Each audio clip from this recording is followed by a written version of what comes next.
Hi, in this video, I'm going to talk about the reflective process that is embedded in and a critical component of the care curriculum and how we use it to facilitate a greater understanding of our clients and their presenting challenges, therapeutic interventions intended to improve their circumstances, and have greater awareness and a better understanding of what we're working towards in terms of therapeutic outcomes. The care curriculum begins with acceptance of two key ideas. First is that nobody does anything for no reason. The second is that behaviour is a form of communication. Now, neither of those ideas should be overly controversial. Infants communicate about their needs through their behaviour all the time. As they get older and as their speech and language abilities develop, they may increasingly use their words to communicate about their experience and needs, but we never really fully let go of communicating through our actions. And this is probably especially true of children and young people who are recovering from early relational trauma, whereby what we know about those children and young people is that they often struggle to communicate in words about their experience, often because they struggle with an interstate language that supports verbal expression about their experience and needs. And amongst these children and young people, and even adults who have experienced relational trauma during the early developmental period, it is important to maintain the idea that what they do for a reason, and their actions are a form of communication, because it is only through accepting these ideas that we can communicate in a way that ensures that they feel truly heard.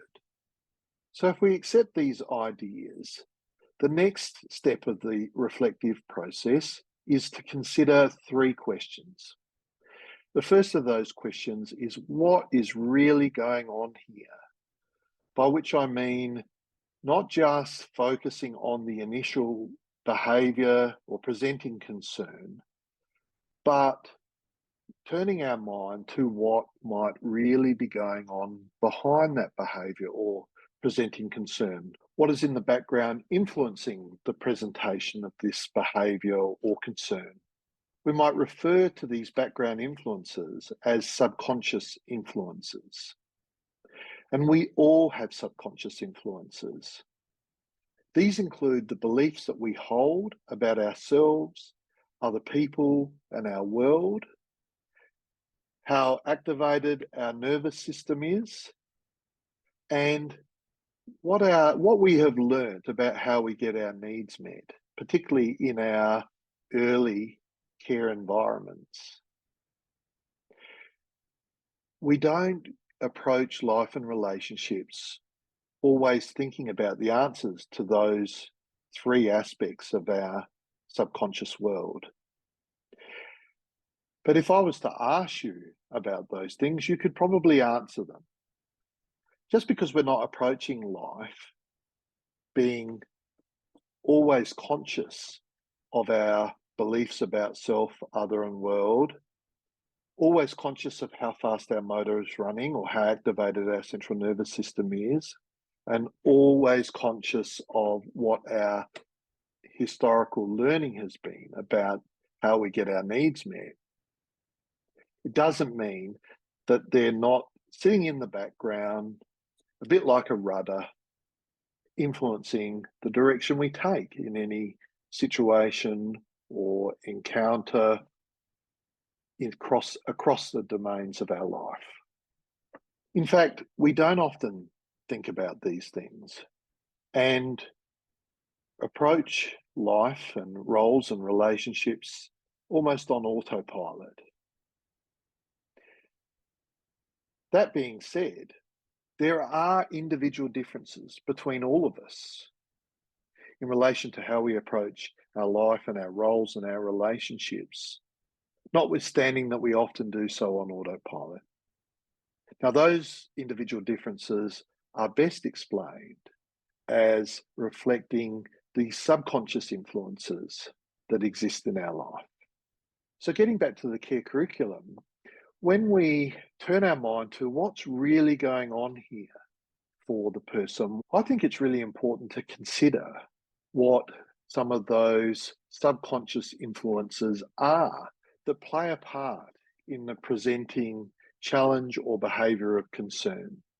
The beliefs we have about ourselves, other people, and our world stem directly from our experience of attachment relationships and our overall attachment security. The level of activation of our nervous system is more generically referred to as arousal, and our learning about how to get our needs met could also be referred to as our understanding of access to needs provision.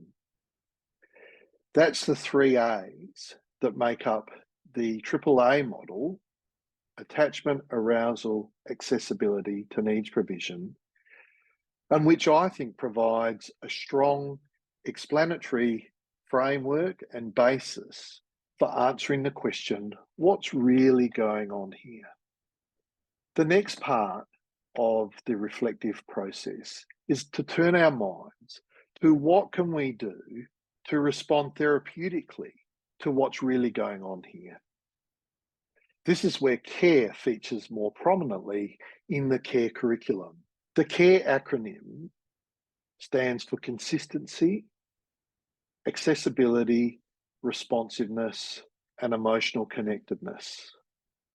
Another acronym I use is AURA, where a person's aura relates to the experience that other people have of them when they're interacting with them. So the AURA acronym refers to accessibility, understanding, responsiveness, and attunement. Now, whether it's CARE or whether it's AURA, both refer to ways of approaching caregiving and relatedness in such a way that facilitates a therapeutic outcome in terms of attachment, arousal, and accessibility to needs provision. The final part of the reflective process in the care curriculum that I wish to speak about in this video is this question: how do we know that our endeavours are achieving the therapeutic outcomes that are desired?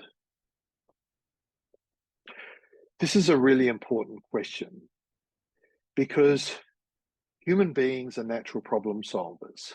We tend to focus selectively on ongoing problems or difficulties and correspondingly give less attention to the things that are going well. Now, that can be a problem in at least 2 main areas. The first is, if we're in a therapeutic role, whether as a therapist or a carer of children and young people recovering from a tough start to life, or a professional who works with adults who are caring for children in the home and education settings, for example, problems or areas of concern can mean that our role, our task, can feel a bit overwhelming at times. And if we're feeling overwhelmed, it's very hard for us to perform at our best. So being able to turn our mind to what success in our endeavours look like, so that we also notice progress from our therapeutic endeavours towards achieving therapeutic outcomes in terms of attachment beliefs, central nervous system regulation, and learning about access to needs provision, then our task can feel less overwhelming and we can feel more competent in the role that we're performing. The second aspect about why turning our mind to what success in our endeavours looks like is because we know that children and young people's identity, the way they see themselves, forms as a result of how they experience other people to see them. So if we see a child or young person that we're caring for or working with in terms of all the problems and the challenges that they present with, then they will see themselves as a problem and a challenge. If they see themselves that way, they're likely to feel bad, act bad, and draw negative attention to them, which invariably confirms the idea that they are a problem and a challenge, and that becomes internalized as part of their identity. So we need to also turn our minds to what success in our endeavours look like, what therapeutic outcomes for the children and young people, in fact, to anyone that we're working with, children, young people, adults, what success in our endeavours looks like. What are the therapeutic outcomes that we would expect to see? Because it's through the noticing of those, especially with children and young people, that there is the opportunity for them to internalize a more positive view of themselves. So having said all that, I'm just going to leave you with one more maxim, if you like, and that is the eyes are mirrors for a child or young person's soul. What do they see in your eyes?